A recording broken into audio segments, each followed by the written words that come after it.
Cette semaine, pour le premier épisode du balado de 2026, on parle de l'intervention américaine au Venezuela, du traitement médiatique des bouleversements géostratégiques dans le monde et des réflexes anti-famille de la classe médiatique québécoise avec Jérôme Blanchet-Gravel. Tout cela et bien plus dans votre Libre Podcast.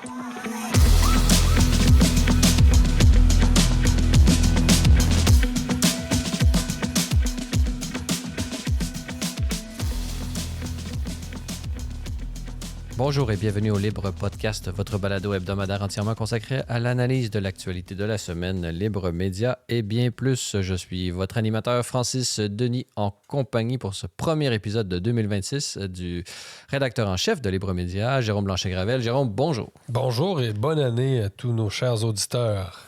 Et à toi aussi, Francis. Bonne année à tous nos auditeurs. Il s'est passé beaucoup de choses depuis notre dernière rencontre. Et bien sûr, en ce début de podcast, ce début d'année, nous invitons nos auditeurs à aller se rendre sur le site web de Libre Média, libre-media.com, pour lire l'ensemble des articles dont nous allons discuter aujourd'hui, ainsi que pour éventuellement s'abonner pour la modique somme de 4 $ par mois. C'est très important de s'abonner afin que nous puissions continuer de vous servir, chers auditeurs, et de vous informer sur l'actualité qui est souvent, malheureusement, au Québec, couverte sur certains angles bien orientés ou tout simplement pas informés, puisque certaines nouvelles, on le sait, sont mises sous le boisseau. Alors, pour commencer, Jérôme, un article justement publié sur Libre Média, sous ta plume, intitulé « Maduro capturé au Venezuela ». Il n'y aura pas de résistance civile. Alors que les récits et les interprétations fusent autour de l'intervention américaine, le journaliste Rona Risquez plutôt, décrit ce qui se passe concrètement au Venezuela. Tu as pu lui parler. Alors, parle-nous un peu là, de qu'est-ce qui se passe finalement au Venezuela là, depuis précédent peut-être et durant et après la capture du dictateur Maduro. Oui, bien Francis, je commence avec une pointe de vanité. On a été Libre Média, le premier média en langue, au Québec, en langue française, à publier une analyse de fond des événements qui sont survenus, évidemment, samedi, dans la nuit de samedi à dimanche, quand donc Donald Trump a annoncé assez tôt le matin que Maduro avait été effectivement capturé à Caracas. On a été très réactifs. Je suis très fier, honnêtement, de la couverture qu'on a faite de ces événements. On continue à publier des articles sur le Venezuela. Donc, c'était le premier article que j'ai publié, effectivement, une entrevue avec Rona Risquez, qui est une journaliste chevronnée, d'investigation au départ, qui travaille beaucoup sur les réseaux criminels transnationaux, et à qui on avait déjà parlé sur la question du Tren de Aragua. C'est le fameux groupe justement criminel du Venezuela dont on a parlé un peu après. C'est avec Donald Trump qu'on avait parlé de ça. Et donc, c'est le premier article qu'on a publié. Et déjà, on mettait la table pour les autres articles. Donc, ce qu'elle nous raconte, il y a déjà de l'eau qui a coulé sous les ponts depuis. Mais tu vois, pendant que on a vu plusieurs images, des fausses images circuler de beaucoup de gens qui célébraient. Et d'entrée de jeu, on peut penser que ces gens-là étaient à Caracas au Venezuela, mais c'était beaucoup des Vénézuéliens de la diaspora. Donc, première distinction qu'il faut faire, il y a les Vénézuéliens. Ceux qu'on voit se réjouir, ce sont les Vénézuéliens de la diaspora. Alors que sur le terrain, elle nous disait, Mme Risquez, que les gens étaient très prudents. Donc, le premier réflexe, ça a été à Caracas, au Venezuela, une sorte de confinement. C'est-à-dire les gens sont allés chercher de l'essence, de la nourriture. Donc, les gens se sont finalement retranchés chez eux. Donc, c'est pas vrai. En fait, les scènes de fiesta qu'on a vues, ce sont d'autres villes où il y a des Vénézuéliens, parce qu'ils sont un peu partout, en Colombie, il y en a même à Montréal, etc.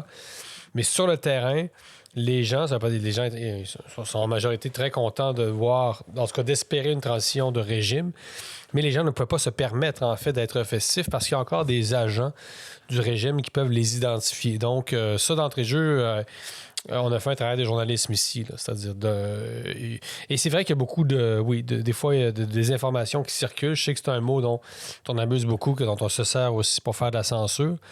Mais il faut se méfier. Quand il y a des grandes interventions spectaculaires comme ça, militaires, il faut quand même toujours faire la part des choses.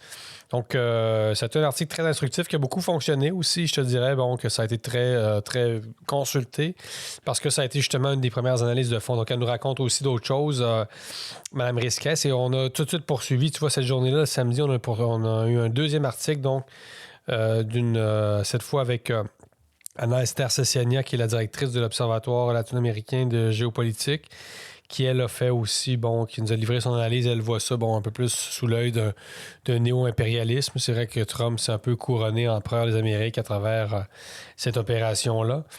Donc, parce que Marco Rubio, dans une conférence de presse, je crois, le secrétaire d'État américain a parlé de notre hémisphère. Donc, il y a vraiment même le langage officiel est teinté de cette volonté hégémonique d'englober les Amériques. Retour de la doctrine Monroe, rappelons-le, cette fameuse doctrine qui faisait de l'Amérique latine la cour arrière des États-Unis en échange, à l'époque de la non-intervention des États-Unis dans les affaires européennes. Donc, ça a été brisé, évidemment, à la Seconde Guerre mondiale, puis à la Première d'abord.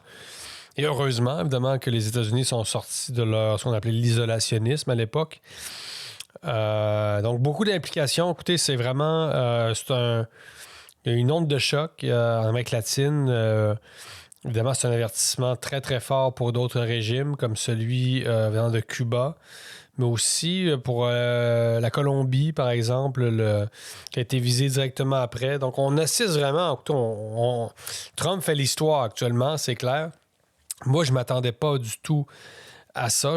Les analystes qui s'y attendaient, qui l'avaient prédit, sont assez rares. On avait quand même prédit qu'il allait se passer quelque chose, c'est-à-dire qu'on savait déjà qu'une partie importante de la flotte américaine, de l'armée américaine, était dans la mer des Caraïbes, ce qui était déjà un signe de peut-être, on monte nos gros bras, là, d'une certaine façon, pour faire, disons, plier l'adversaire. Mais on ne s'attendait pas à une opération militaire commando de kidnapping international. Là. Ça s'est déjà vu. Est-ce qu'on a des... je pense que le Panama, je crois, c'est arrivé aussi. Oui, c'est ça. Peut-être moins sophistiqué au niveau de la technologie employée et tout ça, parce que c'était vraiment une opération, presque un exercice militaire pour vrai, là, finalement. Oui, puis à bien y penser, c'était plus prévisible qu'une intervention terrestre. Le déploiement de troupes, ça, tout le monde l'écartait. C'est-à-dire, personne pensait que les Américains allaient envoyer 3000 personnes, 3000 soldats sur place, s'enliser là. Évidemment, il y a peut-être, là, dans ce cas-ci, peut-être qu'il y aurait eu une certaine résistance civile. Parce que c'est ça qu'elle nous dit, Roland Risquez, c'est que pourquoi il n'y aura pas de résistance civile? Premièrement, parce que les gens sont favorables, d'une certaine façon. Non pas l'intervention américaine comme telle, mais un changement de régime. Les Vénézuéliens en peuvent plus. Maduro a fait torturer des dizaines, des centaines, des milliers de personnes dans la fameuse prison principalement. L'hélicoïdé dont Trump a parlé. Donc, c'est vraiment un régime criminel, ça, il faut le dire d'entrée de jeu. Donc, pourquoi les gens ne résisteront pas? D'une part, parce qu'ils se réjouissent. Enfin, c'est une libération d'une certaine façon. Les gens ont faim aussi. Oh, c'est très concret. Ils ont faim, pénurie, médicaments. Bon, une situation qui commençait à ressembler à celle de Cuba.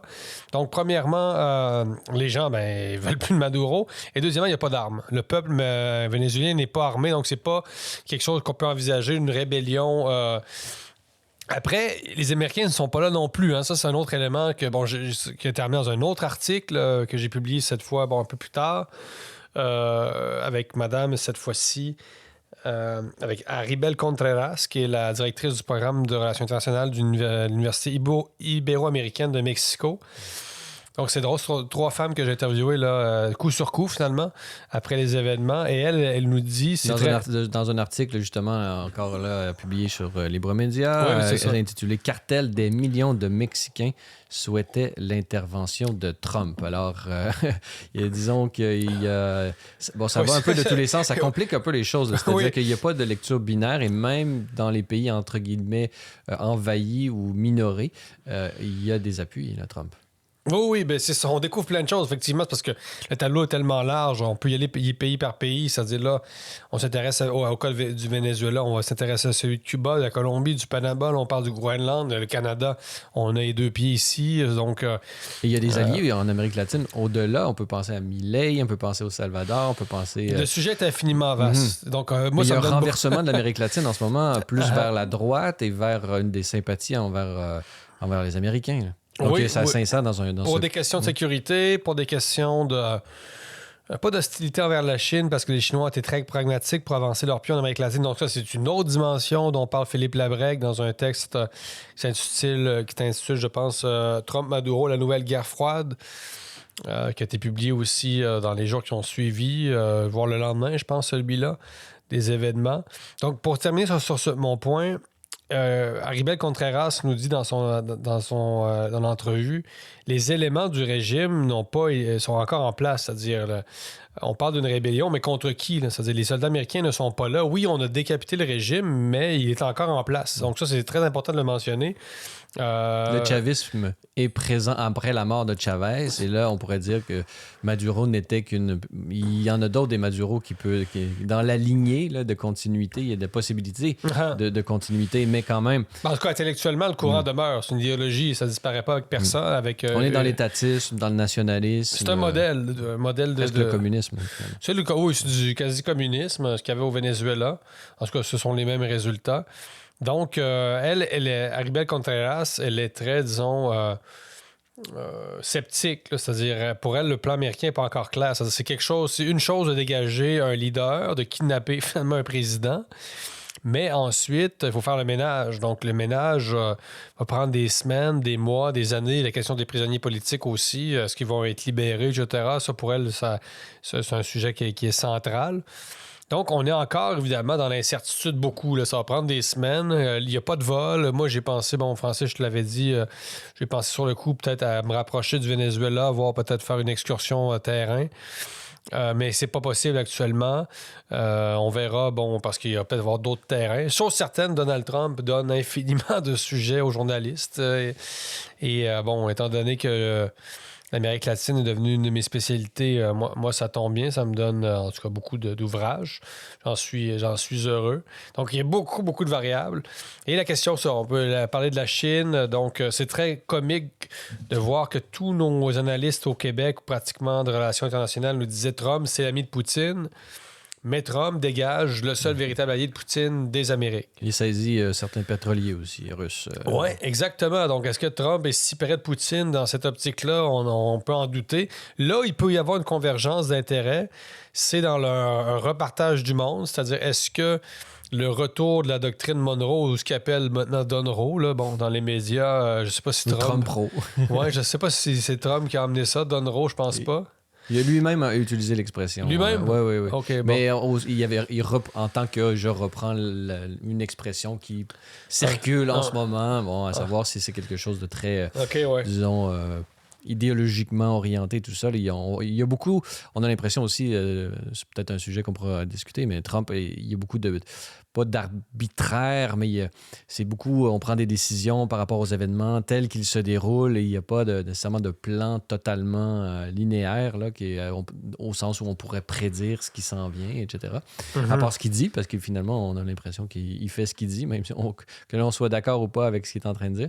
Donc, on se voit, justement, ce que tu es en train de dire, Jérôme, c'est que vraiment, l'Amérique latine, c'est comme un peu la première partie d'un plan pour l'Amérique latine d'abord. Là, parce que l'Iran, en même temps, donc c'est difficile de mettre de l'ordre. Là. Il y a des événements qui se produisent un peu à gauche, à droite et est-ce que c'est le fil Twitter qui fait en sorte qu'on fait des liens ou est-ce qu'il y a vraiment un lien entre justement ce renversement de Maduro et peut-être l'Iran qui est en train de changer de régime?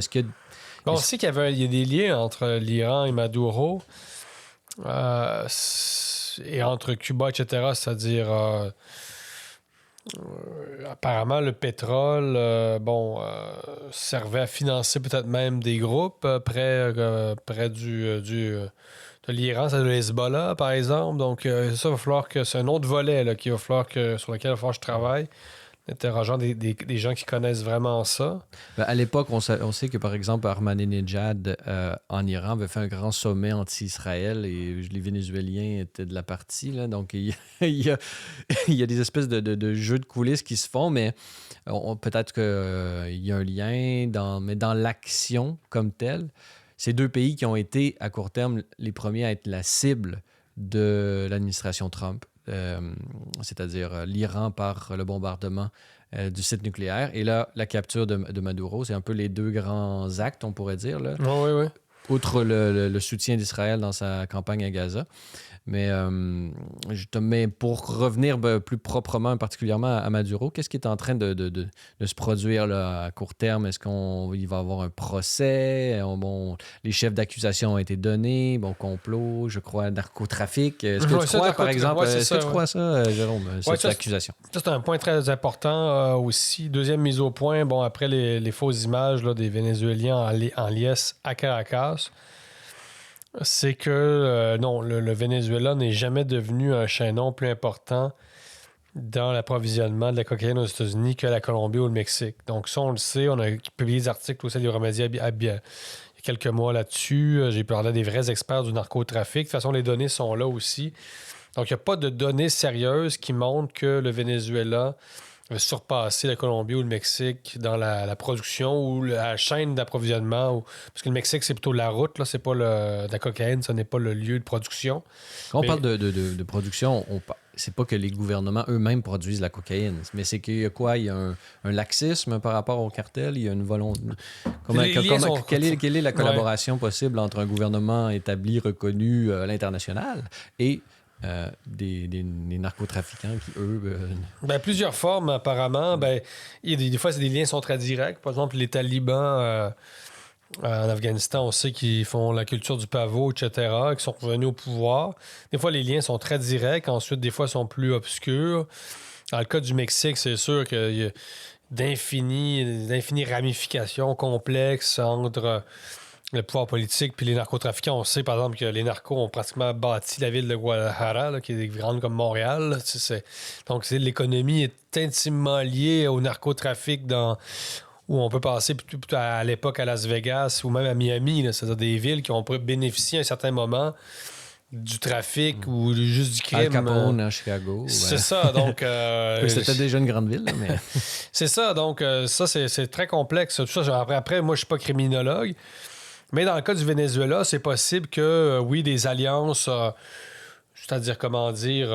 Donc, légalement, il y a toujours une pogne, comme on dirait en québécois. C'est-à-dire qu'il y a toujours un moyen légal pour, par exemple, une administration comme celle de Trump, de revenir contre des États parce qu'il y a des liens qui sont prouvables, entre guillemets. Là. On peut toujours se servir de ça comme instrument pour... Oui, bien, dans le cas du Venezuela, c'est ce qu'on appelle un alibi stratégique. Là, donc. Puis, il n'y a pas un Latino-Américain qui croit qu'il y avait plus que les Américains sont intervenus pour la drogue. Là. De la même façon, les Américains nous disent déjà que c'est pour le pétrole, c'est pour reprendre l'Amérique contre la Chine. Donc, de toute façon, l'administration Trump dit ses raisons de manière tout à fait décomplexée. Ça, c'est nouveau, c'est assez spectaculaire. Mais le narcotrafic, ce qu'on a dit souvent aussi comme accusation, parce qu'elle a été appliquée pour le Canada aussi, pas nécessairement en tant que Canada narcotrafiquant, mais disons par rapport à la crise du fentanyl et tout ça, c'était justement pour légitimer un état d'urgence, c'est-à-dire que le pouvoir exécutif du président appliqué d'une manière par décret et tout ça, l'état d'urgence lui permet de le faire sans, par exemple, avoir un vote au Congrès et tout ça. Donc, peut-être que l'accusation d'un narcotrafic appliquée directement à Maduro sert justement l'opération en elle-même pour aller le chercher malgré... oui, c'est ça. Sans avoir l'approbation du Congrès. C'est un prétexte. Ben, c'est ça. C'est une stratégie légale à l'interne plutôt qu'une véritable accusation. Une sorte d'état d'urgence, effectivement. C'est-à-dire... on se sert d'une menace, hein, c'est-à-dire la COVID, le narcotrafic, ou la lutte, ou les armes de destruction massive. Donc, ce sont des prétextes d'urgence, de sécurité, qui servent justement à justifier. Moi, c'est une opération. C'est ça. Moi, c'est ce qui m'inquiète, c'est-à-dire est-ce que les États-Unis là, vont se mettre à multiplier les interventions au nom de la lutte au narcotrafic parce que on est un peu dans un sanitarisme international. C'est un enjeu de santé publique. C'est-à-dire on intervient militairement pour prévenir un enjeu de santé publique. C'est chose très hypocrite parce que de toute façon, il n'y a pas d'enjeu de santé publique lié vraiment à la cocaïne. On sait aux États-Unis, c'est beaucoup plus le fentanyl. Les gens meurent pas rapidement de la cocaïne, là, même si c'est néfaste. Là. Et le fentanyl est dû surtout aux produits chimiques qui viennent de la Chine, par le Mexique et le Canada. Donc, c'est ça, ouais. C'est sûr que le Venezuela a oublié ça. Là. Ça ne posait aucune menace pour la sécurité des États-Unis sur le plan de la consommation de substances, là, que plus que le Colombie ou que le Mexique. Le Mexique est probablement le morceau le plus problématique là, parce que les narcos sont ultra puissants, beaucoup plus qu'au Venezuela. Après, c'est pas simple. Là. Le Mexique, c'est un grand pays, une grande population de 130 millions répartis sur un grand territoire. C'est ça. Donc, eux aussi ont le fédéralisme à gérer. Là. Et une frontière avec les États-Unis aussi. Des liens de corruption des deux côtés de la frontière. Puis les Américains, ça n'a pas toujours été net. Là. On le sait que ils ont, par exemple, déjà financé justement des groupes pseudo-criminels pour renverser les gouvernements de gauche. Ils se sont trompés plusieurs fois. Même qu'à une certaine époque, je pense qu'ils avaient même financé les talibans. Là, donc, qui se sont évidemment retournés contre eux. Donc, ce que la CIA a fait en Amérique latine durant tout le 20e siècle... c'est pas tout à fait... D'abord, c'est plein de zones d'ombre. Puis je pense que c'est justement trompé, la différence peut-être avec aujourd'hui, parce que justement, la doctrine Monroe, justement, c'était beaucoup la CIA qui était un peu derrière un peu toutes ces choses-là. Mais là, on a affaire à l'armée américaine elle-même directement, sans cachette, avec, oui, des espions, on peut l'imaginer, sur place et des sources de renseignements. Mais ce qui a impressionné beaucoup le monde entier, j'ai l'impression aussi, et qui a été souligné par plusieurs commentateurs là, de la question, c'est justement l'efficacité géostratégique, l'efficacité de l'opération elle-même qui était d'une certaine façon quelque chose qui peut-être n'aurait jamais été possible avant, par exemple, l'apparition de l'intelligence artificielle. Il y a des noms de compagnies qui sont ressortis, qui auraient été... aujourd'hui, nous sommes capables de faire des frappes chirurgicales au sens strict du terme, non pas simplement envoyer un missile, mais faire en sorte d'aller chercher, avoir des soldats qui descendent, qui capturent dans son lit presque, et remontent. Et finalement, lorsque l'annonce est faite, c'est déjà terminé depuis quelques heures ou quelques minutes peut-être. Donc, il y a quelque chose... Est-ce qu'il y a une démonstration de force? Et peut-être qu'est-ce que, justement, c'était un des objectifs de l'opération Maduro? Mais je pense que tu avais mentionné toi-même, en tout cas en coulisses... le rôle de Palantir, c'est ça? C'est-à-dire, tu y crois? C'est-à-dire, il y avait une entrevue... L'intelligence artificielle aurait... c'est pas de nouveau, là. C'est quand même officiel qu'il y ait cette, on pourrait dire, entreprise de logiciels qui tourne l'AI et l'immensité des données de l'intelligence artificielle qui la fait en sorte de la transformer en une espèce de guide d'action concrète, précise, quoi faire si vous voulez arriver à tel objectif. Ça, c'est clair que l'armée américaine utilise les logiciels de Palantir depuis longtemps. Et là, ça s'est rendu à l'OTAN. Le UK a fait bon. Donc, on voit ça. Et le lendemain de l'opération comme telle, on a vu comment, par exemple, je pense que c'est le COO de Palantir ou très haut placé dans la compagnie qui était à Fox News justement pour parler des opérations tactiques en général, pas nécessairement en parlant, mais c'était quand même le momentum parlait de lui-même. Donc, et on a toujours aussi penser que Palantir était derrière la capture d'Oussama Ben Laden. Parce qu'ils ils n'ont jamais nié, mais ils ont toujours dit, par exemple, Alex Karp ou Joel Lonsdale, qui sont deux actionnaires ou le CEO, des actionnaires importants, toujours dit, on ne peut pas répondre à cette question, même si c'était vrai, on ne pourrait pas vous le dire, parce que c'est des opérations secrètes, donc on ne le saura jamais, mais disons que la rumeur a même fait monter le prix de l'action le lendemain matin. Donc, ça parle beaucoup, mais ce qui est intéressant, c'est que tout le monde s'est, à gauche et à droite, on pourrait dire, pas exclamé, mais ils ont été surpris de l'efficacité de ce type d'opération que j'aurais jamais été possible, à moins qu'on ait disons, surestimé grandement les forces armées vénézuéliennes, mais ce qui serait un peu absurde de faire. Je crois qu'il s'agit d'une nouvelle technologie qui est appliquée d'une manière nouvelle et décomplexée dans les opérations tactiques américaines. Et je pense que c'est quelque chose qui était de l'ordre de la démonstration de force afin que tout le monde se range d'une certaine façon à l'international. Voyez maintenant la puissance de frappe des Américains. Et donc, disons, rangez-vous de notre côté, sinon vous allez subir la même... sans perte humaine aussi. Là. Il y a eu, je pense que 32, on parlait de 32... de la garde nationale cubaine, un peu les gardes suisses, mais gardes du communisme cubain qui étaient donnés au gouvernement sur place qui ont perdu la vie dans cette attaque, mais aucun Américain, tout ça. Donc, est-ce que des grandes opérations à l'Afghanistan où est-ce que il va y avoir des troupes sur la place avec les coûts que ça occasionne? Je pense que cette période est peut-être révolue. Là. Mm-hmm. C'est ce qu'on dit. On a dit que l'administration Trump était contre, effectivement, les guerres, c'est-à-dire traditionnelles, où des troupes débarquent, là, en gros. Là. Était contre le déploiement de troupes, mais était pour des opérations dites chirurgicales. Donc, ça ne veut pas dire... Donc, le pacifisme de Trump, évidemment, est relatif. Là, c'est-à-dire le président de la paix, Trump, le montre, là, il est pour quand même l'intervention des États-Unis, mais c'est ça, de manière très, très, très rapide, hein, finalement. C'est-à-dire qu'on pensait que justement que Trump n'était pas un néoconservateur. Trump était censé être un isolationniste au sens où il ne voulait plus s'investir à l'étranger, aller établir la démocratie et tout ça, machin.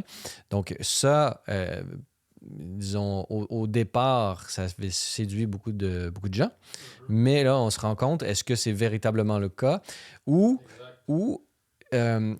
Mais on le remarque aussi, par exemple, cette semaine, l'administration Trump s'est retirée de 66 ONG dans le monde. Pourquoi? Parce qu'elle ne sert pas les intérêts américains. Donc, oui, isolationnisme, c'est-à-dire America First, c'est-à-dire les intérêts des Américains, mais les intérêts des Américains dépassent les frontières américaines. C'est ce qu'on se rend compte. Donc, peut-être, lorsqu'il parle d'hémisphère, c'est comme si l'Amérique en entier devenait une affaire interne aux États-Unis. Comme la doctrine Monroe. Donc, on est dans du néoconservatisme, finalement. Donc, on le fait plus pour le bien des populations, pour la démocratie, entre guillemets, mais on le fait pour nos propres intérêts sur place et advienne que pourra. Donc, il y a une évolution là qui se fait, qui est plus de l'ordre de la réelle politique que on se camoufle plus. Là. On se camoufle plus derrière des grands principes. C'est vraiment les intérêts qui priment. C'est tellement décomplexé. Vraiment, ça, c'est très étonnant. Après, c'est nouveau. Là. Mais est-ce que c'est aussi efficace? Hein? C'est-à-dire, encore là, ce que me dit Aribel Contreras dans son entrevue qu'elle m'a accordée sur l'article intitulé « Cartel, des millions de Mexicains souhaitent l'intervention de Trump ».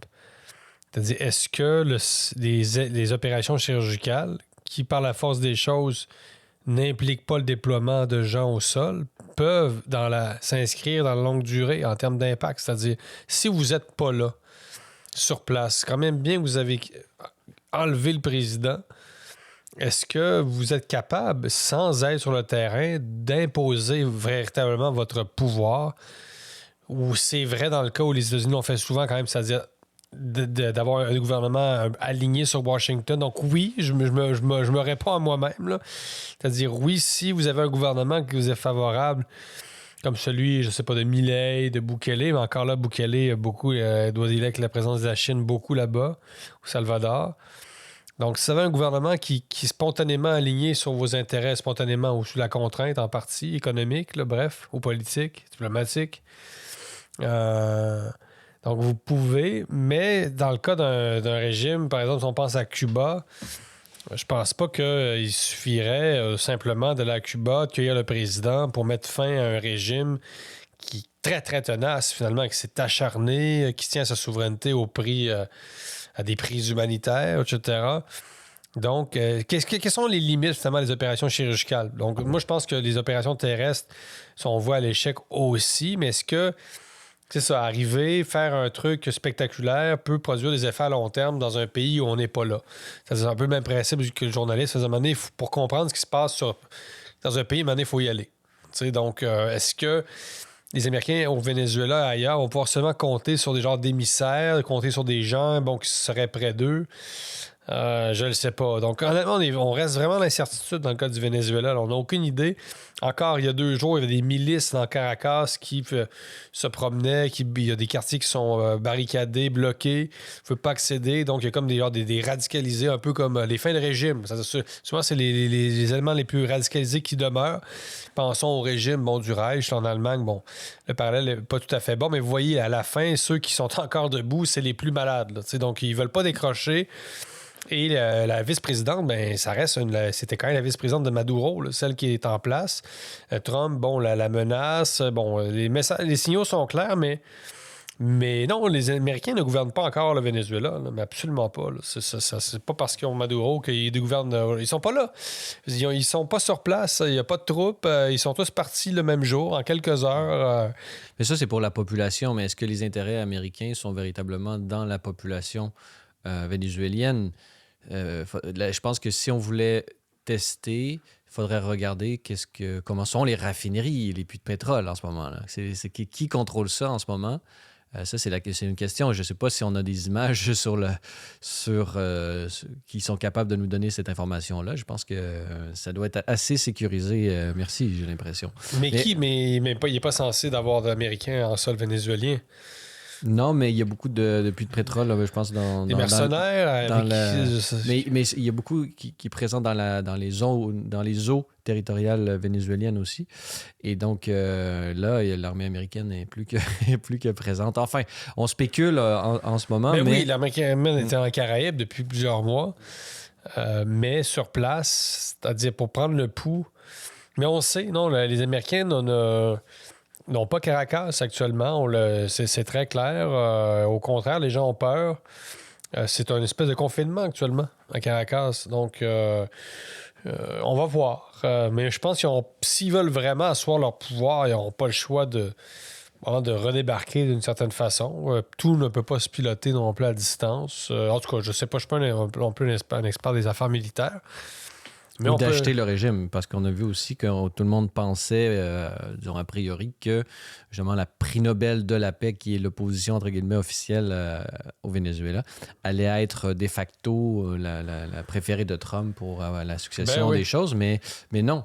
En fait, là, Trump a dit encore cette semaine, le président des États-Unis a affirmé que ça allait être une opération sur plusieurs années, que ça allait, et tout ça. Donc, j'ai l'impression que en tout cas, il y a beaucoup de choses qui vont se déployer, mais bien pragmatique, autant pragmatique qui nous a habitués. Donald Trump, j'ai l'impression que si c'est beaucoup plus facile de faire affaire avec l'ancien régime, avec une autre personne plus alignée à la tête, il va continuer à utiliser ces schèmes de gouvernance, là, j'ai l'impression. Là.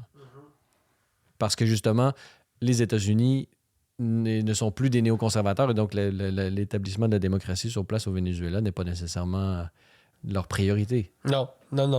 C'est brut à dire, c'est dur à dire. On est vraiment dans un changement de paradigme. Oui, c'est ça. Non, le monde a évolué très vite. Est-ce que ce néo-impérialisme-là, parce que il faut me dire les choses, là, en Amérique, va survivre à Trump, qui est très âgé? Ça aussi, c'est une question que je me pose. Est-ce que le retour des démocrates au pouvoir romprait directement avec ce genre de nouvelle vision de l'ordre mondial?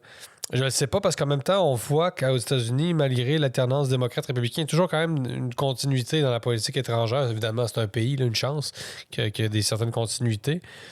Parce on sait que, par exemple, Obama a continué des politiques d'intervention en Libye, notamment, tout ça. Là. Donc, c'est pas vrai que les démocrates sont... C'est-à-dire qu'Obama, par exemple, dans son discours qu'il avait fait au Caire, il avait annoncé et qui a éventuellement, selon plusieurs analystes, mené au ce qu'on a appelé le printemps arabe, c'est justement, on reste... Obama avait annoncé qu'il se retirait du néoconservatisme au sens où il se retirait, disons, d'une espèce de dirigisme qu'il avait avec les pays arabes en général, dont le Moubarak à l'époque. Et donc, ce qui a mené les peuples à, entre guillemets, vouloir se libérer des anciennes dictatures qui étaient appuyées par les gouvernements américains. Mais ce qu'on s'est rendu compte éventuellement, c'est que ce néoconservatisme, disons, le retrait des Américains n'avait pas nécessairement apporté plus de liberté. Au nom, cette volonté d'Obama de se retirer du Caire au nom d'un anti-néoconservatisme, était-il lui-même un néoconservatisme au sens où il faisait pour l'établissement d'une démocratie en Égypte? Là, on spécule encore une fois, mais on se rend compte de l'échec de cette politique, de l'abandon de la volonté de diriger les pays, par exemple en Afrique du Nord, comme ça, parce que les Américains sont revenus avec le général Sissi et tout ça. C'est un peu ça, la politique américaine traditionnelle, c'est d'essayer de mettre des dictateurs qui sont finalement nos dictateurs et se débarrasser des dictateurs qui sont liés à d'autres régimes. Là. C'est un peu ça. Est-ce que c'est une possibilité, selon toi, que finalement... la population sur place, finalement, ne bénéficie pas de cette nouvelle liberté au Venezuela? Commerciale, tout le moins, au niveau des ressources naturelles? Je pense qu'elle va en bénéficier parce que, d'abord, on ne peut pas avoir pire que ce qu'il y avait sous Maduro. Donc, c'est sûr qu'il n'y aura peut-être pas de démocratie rapidement, mais il va y avoir probablement ce qu'on appelle quand même des libertés économiques. Malgré tout. C'est paradoxal de dire ça. Non, les Vénézuéliens ont été... ça a été très, très pénible. On souffert énormément. Il y a 2 millions en exil qui ont quitté. Donc, écoutez, il y a des témoignages. Là, il y a tous les témoignages qu'on entend d'histoires, par exemple, ma grand-mère est morte parce qu'elle n'avait pas pu aller à l'hôpital parce qu'on n'avait plus d'essence dans l'auto. Ça, on l'a entendu des centaines de fois, des affaires de même. Vous pouvez multiplier cet exemple-là. Changer ma grand-mère pour la cousine, pour votre enfant, pour votre mère. Changer l'essence pour... écoutez, c'est plein d'anecdotes de ce genre-là. Donc, c'est très concret ce qui s'est passé au Venezuela en termes de dictature. Donc, ça peut pas être pire. Moi, j'espère juste que les Américains vont avoir cette espèce de générosité, là, entre guillemets, c'est-à-dire laisser quand même les Vénézuéliens se gouverner une fois que, justement, le régime sera vraiment tombé, mais encore là, ça va prendre énormément de temps. Parce que, c'est ça, ils devraient quand même favoriser ce qu'on appelle, un gouvernement de transition. On serait censé être là actuellement, mais la vice-présidente est elle-même un élément du régime de Maduro.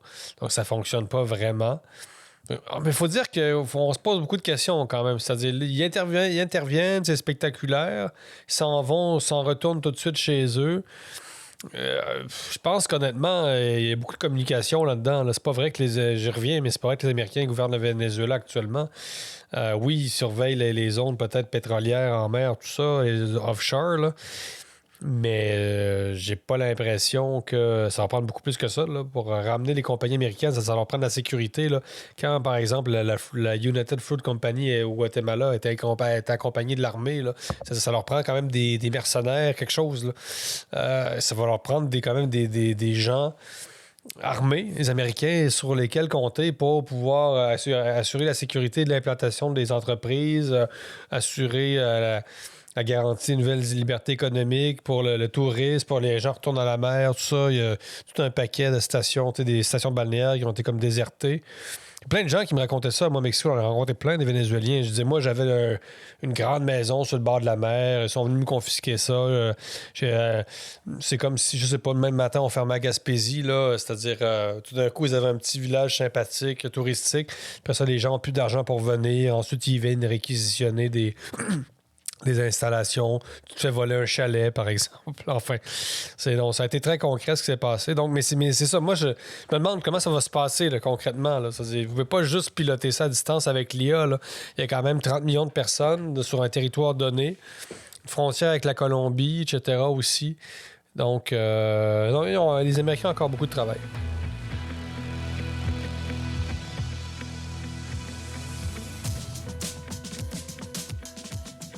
Nous sommes toujours en compagnie de Jérôme Blanchet-Gravel, avec qui on a pu discuter en long et en large et même essayer de voir qu'est-ce qui s'en vient pour le Venezuela et la politique américaine. Jérôme, on a vu qu'est-ce qui se passe au Venezuela et là, Trump, l'administration Trump tourne son dos du Venezuela pour se tourner vers... par exemple, le Groenland, et on sait que le Canada fait aussi partie de sa rhétorique impériale. Comment est-ce qu'on... par exemple, et on voit aussi que lorsqu'il dit quelque chose, il le fait. Donc, je pense qu'il y a certaines personnes qui ne le prenaient pas au sérieux, là, et commencent à changer un peu leur analyse de la situation, puisque, ça devient de plus en plus, disons, sérieux comme, entre guillemets, menace, là, quoique il n'y a pas de... il y a déjà des bases militaires, par exemple, américaines au Groenland et tout ça. Donc, comment est-ce que tu vois un peu ce changement géopolitique? Et parle-nous aussi comment, par exemple, disons, les élites et l'analyse politique, notamment au Québec, et comment est-ce que peut se positionner par rapport à ce qui est en train de se passer, là, parce qu'on a l'impression qu'ils sont dans, justement, une espèce de volonté de ne pas voir, mais à un moment donné, ça va frapper, disons, la réalité. Donc, comment vois-tu un peu ce qui s'en vient pour le Groenland ou le Québec ou le Canada dans les relations avec les États-Unis, et comment notre élite, nos analystes et notre intelligentsia locale, c'est quoi ton jugement sur leur travail jusqu'à maintenant? Ben écoutez, au Québec, il y a beaucoup de morale et peu d'analyse. Au Canada anglais, je pense ça ressemble beaucoup. Donc, écoute, on paye le prix de décennies de wokisme. Pas de décennies, le wokisme, c'est à peu près 10 ans, là, ça. Pas plus vraiment. C'est un terme qui est apparu en 2019, en tout cas dans le vocabulaire en français, du moins. On paie le prix c'est ça, de cette morale dans laquelle on s'est vautré très, très longtemps. Quand tu parles de morale, qu'est-ce que tu veux dire? L'analyse se fait non pas sur les faits ou quel est notre intérêt là-dedans ou comment bien jouer nos cartes dans le jeu. C'est pas ça qu'on est en train de faire finalement. On est en train plutôt de dire, nous, on est moralement supérieurs, nos principes sont beaucoup plus hauts que les vôtres, mais qu'est-ce que ça vaut justement la morale dans l'analyse? Mais pas grand-chose dans le sens où l'analyse, c'est de voir les faits, c'est-à-dire les présenter. Donc, il y a cette réalité-là, X, Y, et comment on peut composer avec ça en fonction des ressources qu'on a, X, Y. C'est-à-dire, vous avez une situation, c'est un peu comme un jeu de hockey, là, sans faire de mauvais parallèle. Vous avez devant vous, vous êtes en infériorité numérique. Donc, vous avez 4 joueurs contre 5. Et l'adversaire décide d'enlever son gardien de but. Donc, quand même bien que vous décidiez, es-tu bien, es-tu mal? Est-ce que l'équipe en face de vous est méchante ou non? Non, ça ne fait pas qu'elle est méchante. Devant vous, vous êtes en infériorité numérique. Peu importe la situation, vous pouvez l'inverser. Ça, c'est juste ce qui est devant vous. Donc, c'est un peu ça la géopolitique. Vous avez un acteur X qui a des ressources Y. Vous avez un acteur Y qui a des ressources X. Et comment vous composez avec ça, tout simplement? Alors que nous, on a nécessairement de déterminer si c'est bien ou si c'est mal. Je refuse d'utiliser mon meilleur joueur parce que c'est une mauvaise personne. Exactement. C'est ce qu'on condamné à perdre, finalement, lorsqu'on fait de la morale et tout ça. Et comment tu le places, par exemple, justement, dans un contexte comme celui de Trump? Parce que les Américains, on le sait, ont toujours été un peu, jaloux de leurs propres, pas privilèges, mais leurs propres intérêts. Et donc, ils ont toujours servi leurs intérêts, mais ils le couvraient justement dans la morale, c'est-à-dire nous allons porter la démocratie à tel endroit. Mais là, ils n'utilisent même plus l'artifice de la moralité ou des grands principes pour masquer, disons, leur action qui est finalement pour leur intérêt. Donc, est-ce qu'on n'est pas encore moins... L'analyse morale de la situation est encore moins efficace aujourd'hui pour analyser le phénomène de l'administration Trump? Ça se peut, ça se peut. Puis on part de loin. Quand on regarde aussi le financement de la recherche au Canada en sciences sociales, sur quoi on s'est attardé? C'est-à-dire l'aménagement de la diversité. On a alloué combien de millions en sciences sociales à l'aménagement de la diversité à l'intérieur du multiculturalisme canadien? C'est-à-dire on s'est aussi détourné complètement. On a détourné le regard parce qu'on vivait dans un confort très grand. Donc, Société des loisirs. Donc, on n'est pas intéressé non plus. C'est ça. Pour nous, c'était presque vulgaire, finalement, d'entrer dans ces considérations tout à fait froides, c'est-à-dire économiques. Donc, nous, on s'est cru au-dessus de ça. Et pour l'administration Trump, c'est vrai que c'est assez frappant de voir qu'ils ne s'enferment même plus dans les grands principes. Mais est-ce qu'ils ont le choix? C'est-à-dire, je ne veux pas excuser ce qu'ils font, mais ça se pourrait, puis là encore, ça me dépasse largement, mais qu'il y avait un grand rattrapage à faire face à la Chine.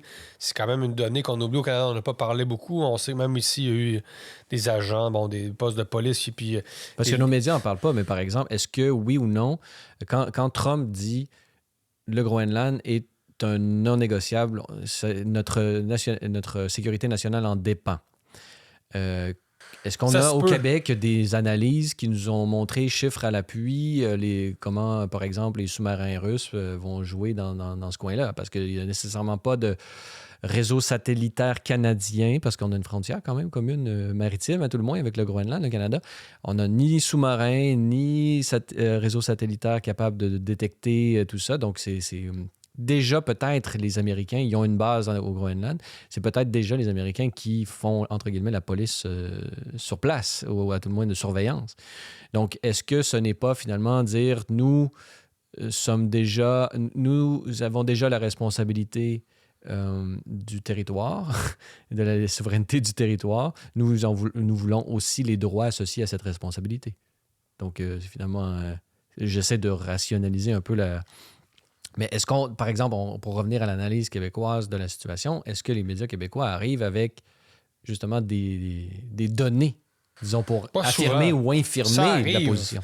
Des fois, mais on est faible en géopolitique, c'est clair. Puis on ne peut aussi on se fie toujours presque aux agences aussi. On développe peu notre propre contenu hors des médias traditionnels. Nous, on développe notre propre contenu sur l'actualité internationale. Les vrais médias, c'est nous-mêmes allons donner la parole. Ça arrive quand même encore que des médias traditionnels aillent sur le terrain, mais on se fie d'abord beaucoup aux agences, aux grandes agences. On achète des textes pour vous dire comment ça fonctionne. Tu sais, le fameux texte sur Maduro, l'homme du peuple, dont on a fait beaucoup parler, c'est un texte de l'AFP. Donc, c'est pas un journaliste canadien qui l'a rédigé. Donc, l'agence France-Presse. Exactement. Donc, puis nous, on utilise des photos de l'AFP et tout ça. On n'est pas contre l'AFP, mais si vous faites juste, c'est-à-dire faire du copier-coller, finalement, là, ça vous aide pas. Donc... Et pour te répondre, tu me posais la question tantôt. Et l'AFP, c'est l'agence France-Presse. Reuters, je pense que c'est allemand. Il y a toutes sortes de... Tu me corrigeras, Associated Press, ouais, c'est ça. Donc, il y en a plusieurs, mais c'est toujours finalement des... Il y a la presse canadienne, c'est notre grande agence au mais Canada. Qui se préoccupe peu de politique internationale. Ouais.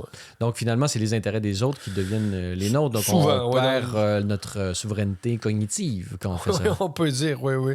On était très peu portés. Je vous dis quand même, quand je parle de société chalet, c'est pas juste une métaphore. Là. C'est-à-dire, le Canada est un pays qui s'est cru à l'abri du monde parce qu'il s'est payé le luxe, finalement, de se hisser sur les épaules des États-Unis. Donc, on vit en haut de l'Empire et les plaisirs, c'est-à-dire les préoccupations plus concrètes nous apparaissent comme vulgaires parce que nous, on est dans d'autres choses. Et on n'a pas besoin, justement, de se soucier des sources de pétrole parce que nous, on est au-dessus de ça. Puis on pense que, justement, comme les écologistes qui pensent que les épiceries sont approvisionnées par magie, puis qu'il n'y a aucun camion jamais qui rentre par la porte, c'est-à-dire qu'il va livrer des choses. Maintenant, tu ne peux pas juste consommer des aliments. Il faut que tu comprennes que tes aliments ont été cultivés, cueillis, expédiés, transportés par camion et que tu ne manges pas 100% bio à moins de cultiver vraiment tout ce que tu manges dans ta propre cour. Donc, je pense que le Canada doit se préparer au pire, dans le sens où, à moins, justement, comme je disais tantôt, que le pire étant... Le pire étant l'annexion. Ah ouais, quand même. Ben, le pire, c'est-à-dire... Ça devient sérieux pour toi. Ça devient oui. Maintenant qu'on a vu que Trump avait fait ce qu'il dit jusqu'à maintenant, selon toi, c'est, disons, ça devient sérieux au sens où c'est vraiment sa volonté d'arriver à cet objectif-là? Je pense que, oui, parce qu'en plus, le Canada est super important. Trump dit... Géostratégiquement. Ben oui, et très faible en même temps. Donc, frontière avec la Russie et au nord. On oublie toujours l'Arctique, donc avec tout ce qu'on en appelle, évidemment, il va y avoir des nouveaux passages, apparemment, là, qui vont apparaître après la fonte des glaces. Et c'est un territoire qui est immense, qui est mal protégé aussi, le Canada, et qui c'est quand même un petit joueur, évidemment, par rapport aux États-Unis. Et sur le plan historique, on sait que ça aurait pu être annexé. Là, les Américains n'ont pas voulu forcer, puis ils sont retirés une fameuse bataille, je pense, en début du 19e siècle, 1812, je pense. Là. C'est juste que les Américains, ça leur tentait pas à ce moment-là de monter au nord, mais on sait que c'est un peu une anomalie historique, le Canada. C'est-à-dire, on sait des loyalistes qui sont montés. En plus, il y a déjà eu une ambassade même américaine à Montréal, là, le château Ramsay aujourd'hui, c'est un vestige. Donc, ils n'ont pas réussi. Québec, l'Empire britannique a tenu fort par Québec. Et finalement, ils se sont découragés parce que ça devenait un peu... En tout cas, des ramifications historiques, mais peut-être trop froid aussi, ça aurait pu être possible. Ben oui. Et les Canadiens français, justement, nos monseigneurs, les évêques, à l'époque, le régime anglais avait soudoyé, entre guillemets, les évêques pour faire condamner, disons, les sécessionnistes canadiens-français voulant se joindre aux Américains. Donc, ça s'insère dans une grande trame historique. Là, oui, c'est ça. Ben, écoutez, dans 300 ans, on regarderait ça, on trouverait que l'annexion du Canada par les États-Unis était assez logique et qui est venue tardivement, mais écoutez, essayez de vous déplacer. Nous, on est habitués à penser notre pays, évidemment, en termes souverains, mais écoutez, c'est un peu comme s'il y avait l'Australie en haut. C'est le Canada, c'est un peu l'Australie du Nord, là, c'est-à-dire un pays anglo-saxon, avec un autre pays anglo-saxon en dessous, qui est un empire. Donc, pourquoi l'empire anglo-saxon n'aurait pas avalé la province anglo-saxonne du Nord? D'abord, sur le plan culturel, c'est une anomalie, cette affaire-là. Là. Après, bon, il y a plein de pays latino-américains qui ont la même culture, puis les souverainetés, les frontières sont vraiment... Mais lorsqu'on regarde aussi notre vie à tous les jours, je pense que la majorité des produits qu'on utilise ou qu'on consomme aujourd'hui sont déjà américains. Donc, la colonisation du Canada est déjà opérée, là. Donc, en grande partie. Et bon, les frontières ne sont pas non plus des dogmes, mais ils évoluent à travers l'histoire. Là. C'est un peu le retour, justement, de l'histoire. Finalement, on avait pensé être sorti un peu de l'histoire. Je pense que c'est Fukuyama, je pense, qui est sorti de l'histoire. Je pense qu'on est dedans, là, vraiment. Et peut-être que c'est ça qui est le grand inconfort de nos concitoyens québécois, pour nommer ceux-là. Et leur corollaire d'analystes qu'on voit à la télévision, étant des projections, les seconds étant des projections des désirs des premiers. Mais finalement, à la fin, cet inconfort va prendre toute la place et on est mieux d'essayer de s'habituer d'abord conceptuellement par l'analyse, comme on fait ici à Libre Média, à s'habituer au réel parce que le réel va frapper un jour. C'est ça que les mais Québécois... la gravité, un jour ou l'autre, elle a toujours le dessus. Là. On peut faire comme si elle n'existait pas, mais elle va arriver. C'est ça que les Québécois ne pardonnent pas à Trump, c'est-à-dire d'avoir bouleversé leurs habitudes, leur confort, et on n'accepte pas justement ce nouveau mouvement. C'est-à-dire on était dans l'immobilisme, et on trouvait ça confortable, justement, cette immobilité. Et là, on se remet en marche, donc ça nous bouleverse, il faut réagir. Bon, ça nous sort justement de notre zone de confort, mentale, géographique, etc. Donc, tu sais, on fait ça, on veut pas bouger. Mais en même temps, on n'était pas nécessairement heureux comme peuple, je dirais. Non plus. On consomme des antidépresseurs en en quantité industrielle. Bon, il n'y en a pas le seul pays occidental, mais bon, les familles sont détruites. Et justement, on va faire peut-être un lien avec un article ou commentaire, un éditorial que tu toi-même, Oui, oui. Jérôme, écrit, intitulé Railler la famille avec l'argent des contribuables. Donc, bon, tu t'interroges justement sur plusieurs éléments, mais liés à ce sketch dans le Bye Bye qui faisait une espèce de parodie un peu vulgaire de ces familles, disons qu'on appelait par exemple les trad wives, là, mais ce n'est pas que ça, là, c'est les familles traditionnelles qui décident d'assumer, disons, leur lien avec, disons, la tradition, avoir beaucoup d'enfants, avec des rôles peut-être prédéfinis par rapport à la masculinité et à la féminité. Donc, c'est quelque chose dont on a fait... dont on a ri durant le bye-bye. Et pour toi, ben, il y a quelque chose d'un peu malsain là, qui est de l'ordre du déclin, on pourrait dire, d'une société. C'est-à-dire que comme on a refusé d'une certaine façon de regarder le réel en géopolitique, mais aussi le réel en tant qu'être, on pourrait dire, animal, au sens où on n'est pas des anges, là, on est des êtres humains, donc il faut se générer, il faut se reproduire, il faut, bon, et tout ça. Et donc ça a comme été négligé un peu cet aspect, on pourrait dire, naturel de la société, de la famille et tout ça, selon toi?